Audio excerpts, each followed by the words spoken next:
Good morning बच्चों। आज हम लोग कक्षा 10 विज्ञान का अध्ययन करने जा रहे हैं। और बच्चों, आपका जो कक्षा 10 का विज्ञान है उसको 3 भागों में बांटा गया है, केमिस्ट्री, बायोलॉजी और फिजिक्स। केमिस्ट्री और बायोलॉजी आपके बोर्ड के एग्जाम में 20-20 नंबर का आता है और जो आपका फिजिक्स है वह आपका 30 नंबर का आता है। तो आज हम लोग कक्षा 10 जो साइंस का अध्ययन जो आज शुरू करने जा रहे हैं उसमें हम लोग भौतिक विज्ञान फिजिक्स का अध्ययन पहले शुरू करेंगे, क्योंकि यह बोर्ड के एग्जाम के लिए बहुत ही महत्वपूर्ण है। ठीक है, इसको पढ़ने के बाद फिर हम लोग केमिस्ट्री और बायोलॉजी का अध्ययन करेंगे। तो पहले हम भौतिक विज्ञान का अध्ययन करेंगे और विज्ञान की दृष्टि से देखा जाए तो यह आपका कक्षा 10 विज्ञान का यह 10वां पाठ है। ठीक है, लेकिन यदि भौतिक विज्ञान की दृष्टि से देखा जाए, ठीक है, फिजिक्स के दृष्टि से देखा जाए तो यह फिजिक्स का पहला पाठ है जिसका हम अध्ययन करेंगे बच्चों। तो आपका जो यह अध्याय है पाठ 10, वह अध्याय है प्रकाश, परावर्तन तथा अपवर्तन, या इंग्लिश में इसको हम लोग बोलते हैं लाइट रिफ्लेक्शन एंड रिफ्रैक्शन। इसका हम लोग अध्ययन करेंगे बच्चों। और लाइट के विषय में बच्चों आप जो है पिछले कक्षाओं से भी पढ़ते आ रहे हैं कि लाइट क्या है, प्रकाश क्या है, इसके विषय में आप पढ़ते आ रहे हैं। तो चलिए आप हेडिंग डालेंगे प्रकाश। प्रकाश किसे कहते हैं, पहले हम इसकी परिभाषा लिख लें, फिर आगे हम चलते हैं। तो हेडिंग डालेंगे बच्चों आप प्रकाश। तो लिखेंगे प्रकाश एक ऊर्जा है जो हमारी आँखों पर दृष्टि संवेदना उत्पन्न करती है तथा जिससे हमें वस्तु दिखाई देता है। ठीक है बच्चों, यह परिभाषा है किसका है, प्रकाश का, लाइट का। आपने क्या कहा कि जिससे हमें वस्तु दिखाई देती है, अर्थात जितनी भी वस्तुएं हैं बच्चों, यह सभी वस्तुएं हमें प्रकाश के कारण ही दिखाई देती है। यदि प्रकाश न हो, लाइट न हो, तो हमें कोई भी वस्तु दिखाई नहीं देगी। ठीक है बच्चों, यदि आपसे पूछा जाए कि वह कौन सा स्थान है जहां पर प्रकाश दिखाई नहीं देता, तो बच्चों वह स्थान है ब्लैक होल। ब्लैक होल क्या करता है, आपके प्रकाश को सोख लेता है और ब्लैक होल में प्रकाश दिखाई नहीं देता है। ठीक है बच्चों, जैसे दिन में आपको सब कुछ दिखाई देता है, रात में आपको दिखाई नहीं देता, इसके लिए आपको बल्ब या लाइट का सहारा लेना पड़ता है। तो बिना प्रकाश का हमें कुछ दिखाई नहीं देता। और प्रकाश क्या है, एक प्रकार की ऊर्जा है। क्योंकि बच्चों हम ये कक्षा 10 पढ़ रहे हैं, जब आप उच्च कक्षाओं में जाएंगे, कक्षा 12 में जाएंगे, तो इसके विषय में और विस्तार से पढ़ेंगे। लाइट के विषय में, लाइट में एक ऊर्जा होती है बच्चों जिसको हम फोटान कहते हैं। और ये जो फोटान है, जो ऊर्जा है बच्चों, ठीक है, यह बंडल के रूप में होता है। ठीक है, और इसकी जो ऊर्जा है वह h के बराबर होती है। इसका अध्ययन हम जो है आगे की कक्षाओं में करेंगे, कक्षा 12 में इसका अध्ययन करेंगे। तो अभी यह जानिए कि प्रकाश क्या है, लाइट क्या है, एक ऊर्जा है, ठीक है, जो हमारी आँखों पर दृष्टि संवेदना उत्पन्न करती है और जिसके कारण हमें कोई वस्तु दिखाई देती है। ठीक है, तो यह परिभाषा रहा बच्चों प्रकाश का, लाइट का। अब हम बात करेंगे, आपने कहा कि वस्तु दिखाई देती है, तो यह वस्तु क्या है बच्चों, यह वस्तु 2 प्रकार का होता है। एक होता है प्रदीप्त वस्तुएं और दूसरा होता है अदीप्त वस्तुएं। हेडिंग डाल लीजिए प्रदीप्त वस्तुएं। ठीक है, वे वस्तुएं, ठीक है, प्रदीप्त वस्तुएं हेडिंग डालेंगे, लिखेंगे प्रदीप्त वस्तुएं वे वस्तुएं होती हैं जो स्वयं प्रकाश उत्पन्न करते हैं। ऐसे वस्तुओं को हम प्रदीप्त वस्तुएं कहते हैं, जैसे सूर्य, तारा, बल्ब, ठीक है, मोमबत्ती आदि। ध्यान रखिएगा बच्चों, इस उदाहरण में चंद्रमा मत लिखिएगा। अक्सर बच्चे जो उदाहरण लिखने लगते हैं तो लिखते हैं क्या, सूर्य, चंद्रमा, तारा, ठीक है। तो चंद्रमा इसका उदाहरण नहीं है, क्योंकि चंद्रमा का स्वयं का प्रकाश नहीं होता, ठीक है। चंद्रमा पर स्वयं का प्रकाश नहीं होता, यह पृथ्वी द्वारा जो प्रकाश आपतित होता है उसके द्वारा जो है चंद्रमा को प्रकाश मिलता है, चंद्रमा दिखाई देता है। चंद्रमा का स्वयं का प्रकाश नहीं होता, इसीलिए चंद्रमा जो है दीप्त वस्तुओं का उदाहरण नहीं है, यह ध्यान रखिएगा बच्चों। चंद्रमा अदीप्त वस्तुओं का उदाहरण। अब हेडिंग डालेंगे अदीप्त वस्तुएं। अदीप्त वस्तुएं किसे कहते हैं? तो अदीप्त वस्तुएं वे वस्तुएं होती हैं जिनका स्वयं का प्रकाश नहीं होता है, ठीक है। यह दीप्त वस्तुओं द्वारा आपतित प्रकाश के परावर्तन के द्वारा दिखाई देते हैं, ठीक है। ऐसे वस्तुओं को हम अदीप्त वस्तुएं कहते हैं, जैसे मेज, कुर्सी, टेबल आदि। यह सब क्या है? यह सब अदीप्त वस्तुएं हैं। अब बच्चों यह है कि यह अदीप्त वस्तुएं हमें दिखाई कैसे देती हैं जब प्रकाश नहीं होता? तो हमने एक शब्द यूज किया था प्रकाश के परिभाषा में कि दृष्टि संवेदना उत्पन्न करती है। हमारे आंखों में क्या उत्पन्न करती है? दृष्टि संवेदना उत्पन्न करती है। तो कैसे दिखाई देता है? जैसे मान लीजिए यह आपका डस्टर है, तो यह डस्टर भी क्या है? यह अदीप्त वस्तु है, इनका कोई प्रकाश नहीं होता, ठीक है। अब जब हम इसको देखते हैं, ठीक है, जब इस पर प्रकाश आपतित होता है तो इस आपतित प्रकाश का परावर्तन होता है। यह जो है प्रकाश का परावर्तन मेरे आँखों के रेटिना पर पड़ता है और रेटिना पर उस वस्तु का प्रतिबिंब बनता है। कैसा प्रतिबिंब बनता है? यह प्रतिबिंब जो है उल्टा बनता है। प्रतिबिंब कैसा बनता है? उल्टा और वास्तविक बनता है। तो कहेंगे सर जब उल्टा बनता है तो हम सीधा कैसे दिखाई देते हैं? जैसे आप लोग हमें जो है रेटिना पर जो प्रतिबिंब बनेगा आप लोगों का, हमें उल्टा बनेगा, ठीक है।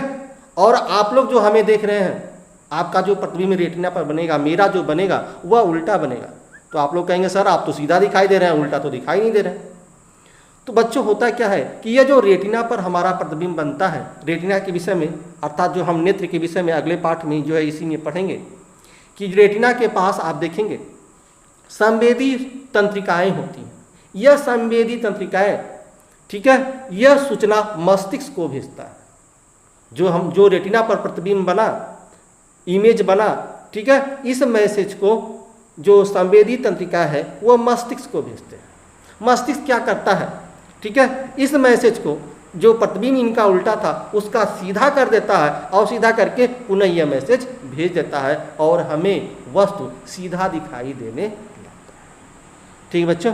तो रेटिना पर जो प्रतिबिंब बनता है वह उल्टा बनता है, ठीक है, और बाद में मस्तिष्क द्वारा जो उसको सीधा करके जो है हमारे पास ये मैसेज आता है और हमें वह वस्तु दिखाई देने लगता है। अर्थात जो है जो आपका यह गति है, इतनी तेज़ी से गति यह होता है, ठीक है, कि हमें यह पता नहीं चलता है, ठीक है। इसके विषय में आगे जो है विस्तार से हम जो है दो क्रियाएं होती है, एक ऐच्छिक क्रियाएं एक अनैच्छिक क्रियाएं जो होती हैं, इसके विषय में जब हम जीव विज्ञान पढ़ेंगे तो उसके विषय में हम इसका अध्ययन करेंगे, ठीक है बच्चों। तो हमने देख लिया कि प्रकाश किसे कहते हैं, ठीक है। वस्तुएं दो प्रकार की होती हैं, एक दीप्त वस्तुएं, दूसरा अदीप्त वस्तुएं होती हैं, और हमें वस्तु कैसे दिखाई देता है इसके विषय में हमने अध्ययन कर लिया है। अब प्रकाश के कुछ गुण होते हैं बच्चों। यह जो प्रकाश है, लाइट है, ठीक है, इसके कुछ गुण होते हैं बच्चों प्रकाश के। प्रकाश या लाइट, हेडिंग डालेंगे प्रकाश के गुण, ठीक है। इसमें प्रकाश के गुण में पहला लिखेंगे प्रकाश, लिखेंगे प्रकाश स्वयं नहीं अदृश्य होता है। अर्थात जो है जो प्रकाश है यह जो है दिखाई नहीं देता है। जैसे सूर्य से जो प्रकाश आता है, सूर्य से प्रकाश आते समय हम ये नहीं देखते हैं, लेकिन सूर्य का प्रकाश होता है, धूप होता है, आप देखते हैं, धूप होते हुए देखते हैं, लेकिन सूर्य से प्रकाश कैसे आ रहा है, ठीक है, ये हम नहीं देख पाते। अर्थात जो प्रकाश होता है वह अदृश्य होता है, यह हमें दिखाई नहीं देता। यह इसका पहला गुण है कि प्रकाश क्या है, अदृश्य होता है। प्रकाश लिखेंगे अदृश्य होता है, इसका एक गुण है, ठीक है, यह हमें दिखाई नहीं देता। हाँ, इनके प्रभाव से हम वस्तुओं को देख पाते हैं। दूसरा, इसमें विद्युत चुंबकीय गुण पाए जाते हैं। इसमें विद्युत चुंबकीय गुण पाए जाते हैं। यह दूसरा लिखेंगे। ठीक है। तीसरा, यह सरल रेखा में गति करते हैं। तीसरा लिखेंगे, यह सरल रेखा में गति करते हैं। जब यह सरल रेखा में गति करते हैं बच्चों, ठीक है, तो इनके अनुदिश लिखेंगे, सरल रेखा में गति करते हैं। सरल रेखा के अनुदिश गमन को, प्रकाश के गमन को प्रकाश किरण कहते हैं। प्रकाश किरण कहते हैं। तो प्रकाश किरण क्या है? अर्थात जो आपका प्रकाश उत्पन्न करता है, जो प्रकाश का स्रोत होता है, जैसे सूर्य एक प्रकाश का स्रोत है, तो वहां से जो किरणें चलती हैं, ठीक है, उन्हीं किरणों को हम प्रकाश किरण कहते हैं। ठीक है बच्चों। और प्रकाश के चलने के लिए किसी माध्यम की आवश्यकता नहीं होती। प्रकाश बिना माध्यम का चलता है। जैसे ध्वनि, आवाज के लिए माध्यम की आवश्यकता है। जैसे हम बोल रहे हैं, आपको सुनाई दे रहा है, ठीक है, तो यह क्या है? यह ध्वनि है। और ध्वनि के लिए एक माध्यम की आवश्यकता होती है, और हमारे और आपके बीच एक माध्यम है। वह माध्यम क्या है? वायु। यदि इस वायु को निकाल दिया जाए तो हम जो भी बोल रहे हैं वह आपको सुनाई नहीं देगा, क्योंकि हमारे और आपके बीच एक माध्यम है, वायु है, जिसके कारण जो है मेरी बातें आपको सुनाई दे रही। तो ध्वनि के लिए माध्यम की आवश्यकता होती है बच्चों, लेकिन प्रकाश के लिए किसी माध्यम की आवश्यकता नहीं होती। यह निर्वात में भी चलती है। और प्रकाश जो निर्वात में इसकी जो चाल होती है, प्रकाश की निर्वात में जो चाल होती है, वह 3 × 10⁸ मीटर प्रति सेकेंड होता है। ठीक है बच्चों। तो अगला पॉइंट यहाँ लिख देंगे। ठीक है। प्रकाश के चलने के लिए किसी माध्यम की आवश्यकता नहीं होती। निर्वात में प्रकाश की चाल 3 × 10⁸ मीटर प्रति सेकेंड होता है। जब प्रकाश किरण, लिखेंगे इसकी परिभाषा, जब प्रकाश किरण किसी चमकीली सतह, कोष्टक में लिख लीजिए दर्पण, किसी चमकीली सतह, कोष्टक में दर्पण, कोष्टक बंद, से टकराती है तो पुनः वह उसी माध्यम में वापस लौट जाती है। उसके इसी घटना को प्रकाश का परावर्तन कहते हैं। ठीक है बच्चों। अब हेडिंग डालेंगे आपतित किरण।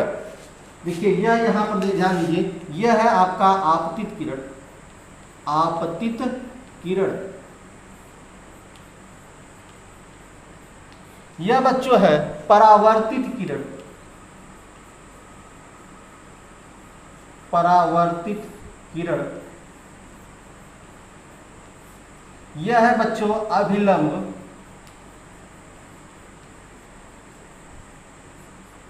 यह बच्चों जो कोण हमने इस तरह से जो कोण बना रहे हैं, इस कोण को हम लोग कहते हैं आपतन कोण। आपतन कोण, यह जो कोण बन रहा है बच्चों, इस कोण को हम लोग कहते हैं परावर्तन कोण। परावर्तन कोण। और यह जो बिंदु है बच्चों, इस बिंदु को हम लोग बोलते हैं आपतन बिंदु। आपतन बिंदु।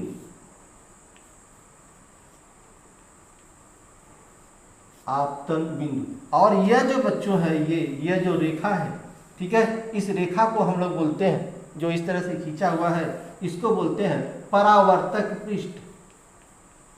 परावर्तक पृष्ठ, या इसी को हम लोग दर्पण भी कहते हैं। दर्पण किसे कहते हैं, इसके विषय में अभी अध्ययन करेंगे। तो ध्यान रखिए बच्चों, यह आपका एक चित्र बना हुआ है, ठीक है, यह आपका परावर्तक पृष्ठ है। यह जो प्रकाश है, जो प्रकाश आता है, उसको हम बोलते हैं आपतित किरण। किसी भी स्रोत से, प्रकाश के किसी भी स्रोत से जो प्रकाश जो है आपतित होता है, माने जो प्रकाश आता है, उसे हम आपतित किरण कहते हैं। ठीक है। और जिस चमकीली सतह से वह टकराता है, जिस चमकीली सतह से टकराता है, ठीक है, उस सतह को या उस तल को परावर्तक पृष्ठ कहते हैं, जिस पर यह आपतित किरण माने आने वाला प्रकाश, आपतित किरण माने आने वाला प्रकाश, जो प्रकाश आया, ठीक है, और जिस सतह पर, जिस चमकीली सतह पर या जिस दर्पण पर यह टकराया, ठीक है, उस सतह को परावर्तक पृष्ठ कहते हैं। ठीक है बच्चों, और यह परावर्तक पृष्ठ के जिस बिंदु पर टकराया, जिस बिंदु पर टकराया, उस बिंदु को हम लोग कहते हैं बच्चों आपतन बिंदु। और आपतन बिंदु से जो प्रकाश परावर्तित हुआ, उस परावर्तित किरण को हम लोग परावर्तित किरण कहते हैं। और आपतन बिंदु पर, यह आपतन बिंदु है, आपतन बिंदु पर यदि एक लंब खींच दिया जाए तो यह लंब अभिलंब कहलाता है। और यह आपतित किरण और यह अभिलंब के बीच जो कोण बनता है, उस कोण को आपतन कोण कहते हैं, जिसे हम आई से प्रदर्शित करते हैं। तथा अभिलंब और परावर्तित किरण के बीच जो कोण बनता है, उस कोण को बच्चों हम लोग क्या कहते हैं, उस कोण को हम लोग परावर्तन कोण कहते हैं, जिसे हम आर से प्रदर्शित करते हैं। ध्यान रखिएगा बच्चों, यह परावर्तन के नियम अक्सर बोर्ड के एग्जाम में यह पूछता है आपका। ठीक है, इसे ध्यान रखिएगा, परावर्तन के नियम। बच्चों यह परावर्तन के दो नियम होते हैं, परावर्तन के दो नियम होते हैं। पहला नियम, वह चित्र हम फिर से बना लें। पहला नियम क्या है, यह आपका आपतित किरण है, यह आपका आपतित किरण है। यह क्या है बच्चों, यह आपतन बिंदु है।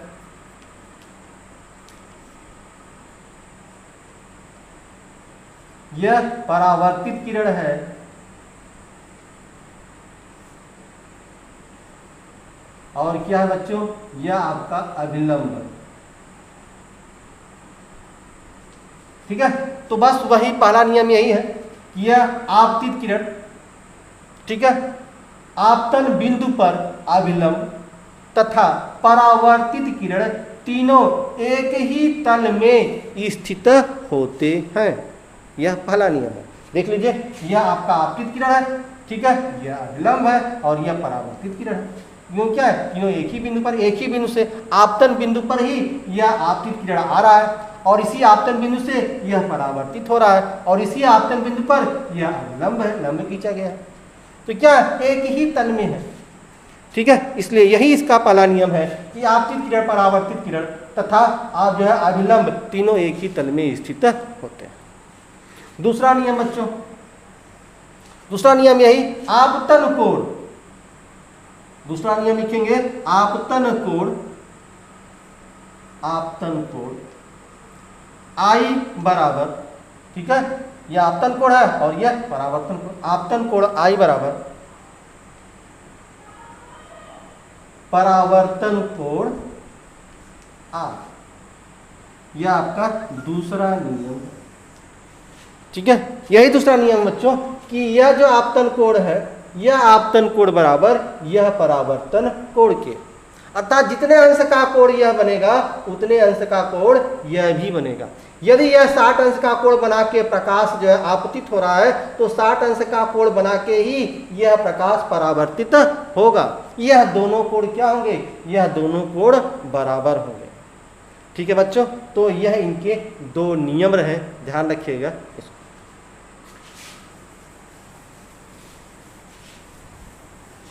चलिए बच्चों, हमने तो पढ़ लिया कि परावर्तन क्या है। ठीक है, अब हम बात करते हैं, जैसे आपसे कहें कि दर्पण, यह दर्पण क्या है।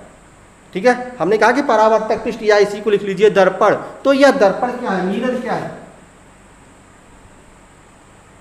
यह जो दर्पण है बच्चों, प्रकाश के परावर्तन का एक उदाहरण है। प्रकाश का परावर्तन का उदाहरण जो है आपका दर्पण है। और दर्पण के विषय में आप सभी लोग जानते हैं, डेली आप लोग सस्ते और जो है संवरते हैं, रोज आपकी कंघी करते हैं। तो यही क्या है बच्चों, दर्पण है। तो दर्पण क्या है, इसकी परिभाषा कैसे लिखेंगे, इसकी परिभाषा लिखेंगे दर्पण की, दर्पण हेडिंग डालिए, परिभाषा लिखेंगे। दर्पण किसे कहते हैं, लिखेंगे इसकी परिभाषा। दर्पण कांच का ही एक भाग होता है जिसके एक तरफ कलई की गई होती है। दर्पण पर आपतित प्रकाश का अधिकांश भाग एक ही दिशा में परावर्तित कर देती है, इसे ही दर्पण कहते हैं। ठीक है बच्चों, और यह दर्पण दो प्रकार का होता है। यह दर्पण दो प्रकार का होता है बच्चों। पहला होता है समतल दर्पण, पहला होता है समतल दर्पण, और दूसरा होता है गोलीय दर्पण। दूसरा आपका होता है गोलीय दर्पण। अब हेडिंग डालेंगे समतल दर्पण क्या है। बच्चों आसान परिभाषा है। आपने एक चीज लिखा था परावर्तक पृष्ठ, यहीं से पकड़िए और यहीं से इसकी परिभाषा आप लिख लेंगे, परावर्तक पृष्ठ। ठीक है, इसको पकड़ लीजिए, आप जो है परिभाषा दोनों का आसानी से आप लिख लेंगे। जिसका परावर्तक पृष्ठ समतल या सपाट हो उसे हम समतल दर्पण कहते हैं। दूसरा हेडिंग डालेंगे गोलीय दर्पण, लिखेंगे जिसका परावर्तक पृष्ठ घुमा हो या वक्रीय पृष्ठ हो उसे हम गोलीय दर्पण कहते हैं। गोलीय दर्पण दो प्रकार का होता है। गोलीय दर्पण दो प्रकार का होता है। पहला अवतल दर्पण, पहला होता है अवतल दर्पण, और दूसरा होता है उत्तल दर्पण। अवतल गोलीय दर्पण, ठीक है, और दूसरा उत्तल दर्पण। ठीक है बच्चों, अवतल दर्पण वे गोलीय दर्पण जिसमें उभरे हुए भाग पर कलई तथा अंदर की ओर धसे हुए भाग पर परावर्तन हो, तो ऐसे दर्पण को अवतल दर्पण कहते हैं। ठीक है बच्चों, फिर से ध्यान दीजिए, अवतल दर्पण की परिभाषा क्या है। वह गोलीय दर्पण जिसके उभरे हुए भाग पर कलई तथा अंदर धसे हुए भाग पर प्रकाश का परावर्तन हो, ऐसे दर्पण को अवतल दर्पण कहते हैं। यह एक जो है आपका वह गोलीय दर्पण है, ठीक है, जिसका यह उभरा हुआ भाग है बच्चों। तो यदि इस उभरे हुए भाग पर हम कलई कर दें इस तरह से, ठीक है, और इसका जो अंदर यह दबा हुआ भाग है इस पर जो है प्रकाश का परावर्तन हो, तो इसी को ही हम लोग कहते हैं अवतल दर्पण। ठीक है, और अवतल दर्पण का आप जो है आसानी से जो है इसका उदाहरण देख सकते हैं। जो स्टील का चम्मच होता है, यदि जो है बिल्कुल पास में देखेंगे तो वह आपका प्रतिबिंब आवर्धित प्राप्त होगा, माने बहुत बढ़ा हुआ प्रतिबिंब आपको दिखाई देगा, ठीक है, और सीधा दिखाई देगा। लेकिन जैसे जैसे आप जो है उस जो है आपका जो स्टील का चम्मच है आप अपने से दूर ले जाएंगे, इस तरह से अपने से दूर ले जाएंगे, तो देखेंगे कि जो उसका प्रतिबिंब छोटा बनेगा और उल्टा बनेगा। ठीक है बच्चों, तो यह जो है आपका जो स्टील का चम्मच जो अंदर धसा हुआ भाग है, गहरा हुआ भाग है, वह अवतल दर्पण का उदाहरण होता है। चलिए दूसरा आपका है उत्तल दर्पण। दूसरा आपका है उत्तल दर्पण।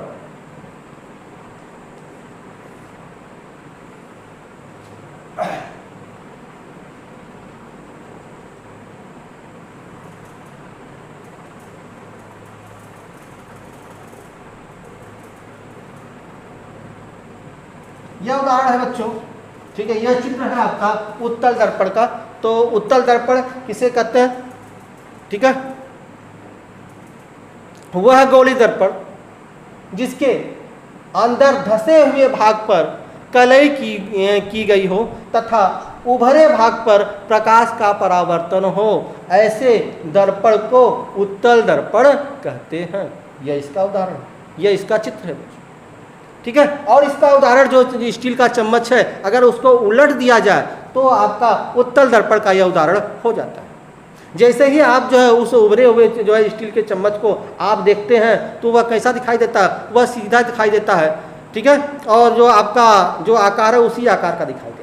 यदि उसको हम अपने से दूर ले जाएंगे तो दूर ले जाएंगे तब भी उसमें कोई प्रभाव नहीं होता है, वही प्रतिबिंब बनेगा जो नज़दीक लाने से प्रतिबिंब बना था, दूर ले जाएंगे तो भी जो है आपका वही प्रतिबिंब बनेगा, उसमें कोई अंतर नहीं होगा। यह उदाहरण होता है आपका उत्तल दर्पण का। ठीक है बच्चों, तो यह आपका उत्तल दर्पण हुआ। अब हम ध्यान देंगे इसमें जो है जो आपका यह गोली दर्पण है, गोली दर्पण में कुछ परिभाषाएं हम लोग देखेंगे, ठीक है, तो इन परिभाषाओं को हम नेक्स्ट वीडियो में देखेंगे। तब तक के लिए